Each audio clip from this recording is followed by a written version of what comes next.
So what was next, Anthony? Where did we go next? That took us into the Nigerian giant Omos teaming up with MVP to face the All-Mighty Bobby Lashley in a 2-on-1 handicap match. Now, I want to say something here.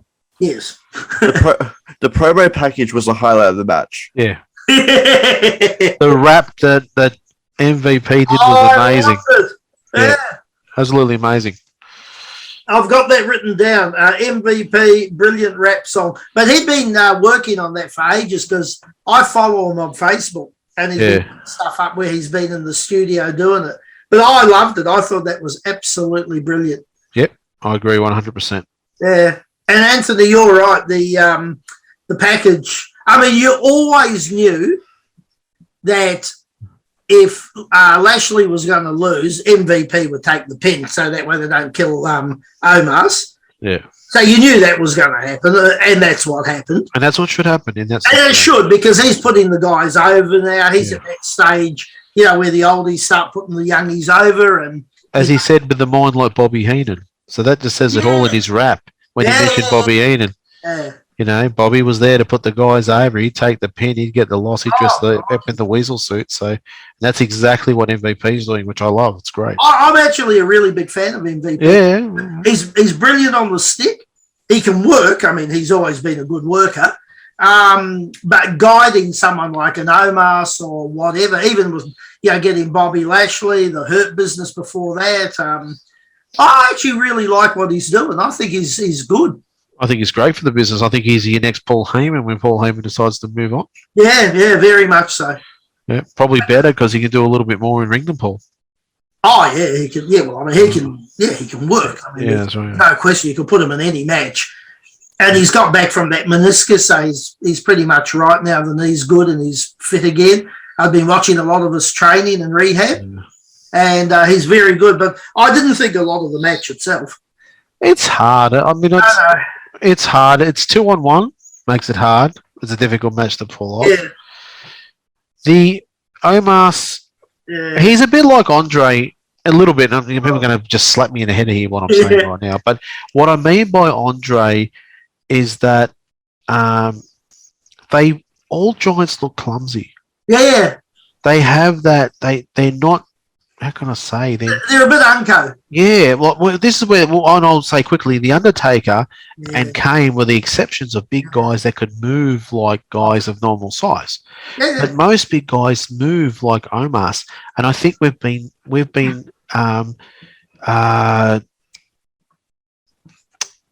have been treated to special things in the recent years with the Undertaker and Kane. These big guys that can really move and do a lot of things, and then they try and compare the giants like your Omos and the Indian guy and that kind of thing to the Undertaker. You can't compare them. No, God no. You can't compare them. You can't compare them. These are big unco guys, right? And you just got. I mean, like when you watched him run around the ring and clothesline Lashley in this match, wasn't it? It would look like he was walking. Yeah, it was flat speed, and then when he went to actually, like he literally didn't. He just made contact, but they went through it. That looked poor. I've written that down. That looked very poor. You're not going to get a 5-star match out of this guy. You're not going to get it. Andre's, what his biggest thing was his psychology. Oh yeah, he was smart. That's the difference between Omos and Andre. You got two big guys, right? Probably physically in the same ability of moving around and strength and that kind of thing. I'd imagine that Omos could probably pick you up with one arm and push you across the top of his head without a problem. Oh yeah. But the psychology of Andre knew psychology and understood psychology for a big guy and how a big guy should be. So his psychology made him, not so much his work skills. And bear in mind, in Andre's day, he was surrounded by a lot of really big guys in the day. So there was a lot of IP going around. There was a lot of how you work. I mean, anyone from Don Leo, Jonathan to Haystacks to some of the biggest guys that were in the business that he worked with. Mm-hmm. Really lad guys like that. Oh yeah, and they would have been. It was a whole different era, a whole different style. of working. But I like Omos in the terms of his size and the whole thing. Oh, but I just watch him and I think, okay, he's still early in his career, but he's so green and clumsy. And also, too, I think it's hard for a hill giant, because how do you beat a hill giant? A hill giant is prepared to do anything. It's prepared to do anything. A heel is prepared to do anything to win. One thing about Andre being a face for all those years was there was a bit of sportsman and fair play in him. He wouldn't do anything that was not morally right. Now you're giving a guy that big with no morals. Yeah. So, and then when he loses, he looks even more stupid because he's got no morals to lose with. Yeah. The psychology of it is, and I think that's hurting Omos too. I think they've just brought him in as this big, I think they brought him in originally like a Diesel character, and he was no Diesel. I know. But if you look at Kevin Nash, he was never that mobile. He was no Undertaker or no Kane or that, It was no. But didn't he say himself, I was a guy who only had 3 moves or something? Yeah. But I'm saying is he understood psychology. That's what got him over. Yeah, but he got over, and That's right. Yeah, but one of the biggest names. But see, you don't have to be the best worker to go over. I mean, even Hogan. No. I mean, Hogan wrestled well in Japan. He actually showed he could work a bit. But typically, it was his charisma and the whole Hulkamania thing in the market. But he was, I mean, there's 100 people who would beat him any day of the week in a normal, I mean, he wasn't a great worker. No, not at all. No, not at all. But this is where Omos hasn't got either. No, but yeah. He hasn't got the charisma, and he hasn't got charisma. He needs MVP.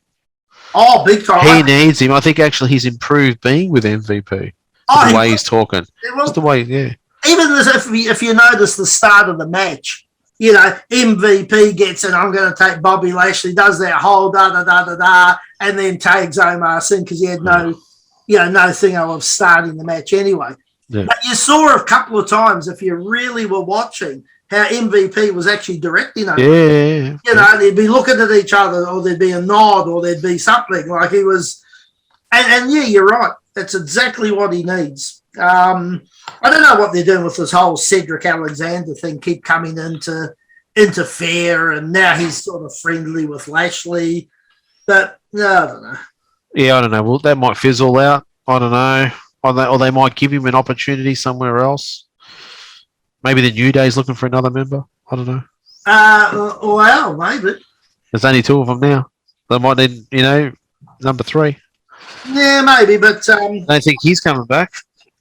You don't think a Big E will come back? No, not at a. I'll be very surprised at a C1. Oh, really? Yeah, I'll be very surprised. That's disappointing then. Yeah, I'll be because they reckon C1. So once C1's damaged, it never heals. Oh, really? And you can't get dropped on your head again. It's a bit like what's happened to. It's similar to Austin and that. It only gets worse with time. Oh, really? Well, yeah. And there's surgeries and stuff like that, but you can't get banged around or smacked around or that. I don't think we'll see him back. That's a terrible shame. It is. I'd like to see him back. Not that I don't want to see him back, but I can't see him with a C1 and a C2 injury. I had C3, and that was bad enough. So, Anthony, what did you think of the match? Look, I'm always going to say with Omos, he's still green. Like, very. Yeah. Like, you see little spurts of improvement every time you see him. I didn't see the improvement this time. Yes, I think he was better in the last pay-per-view, to be honest. One thing I did notice his improvement was the post or the pre-match interviews. He was talking a bit more. Yeah. He's a bit more articulate. I think little things like that. In ring, I don't think we're going to get him much better, mate. Oh, really? Can't see him getting any better. Oh, Not that I don't want to be nasty about him, but I can't see him getting any better. That's a worry then.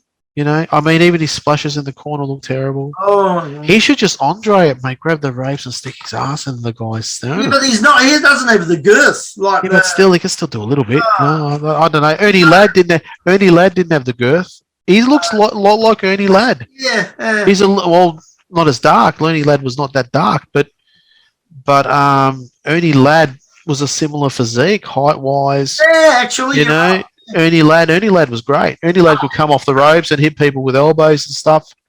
You know, Ernie Ladd was probably the prototype of the Undertaker in that. Really, as a big, agile. Yeah, the big cat. Yeah, big, agile man. You know, like Ernie Ladd was probably, he was chalk and cheese to Andre because Andre was that big, slow, lumbering giant. Yeah. You know? Well, But yeah. Sorry, yeah. 5 out of 5. Oh. A 5.5 out of 10. Anthony? 4.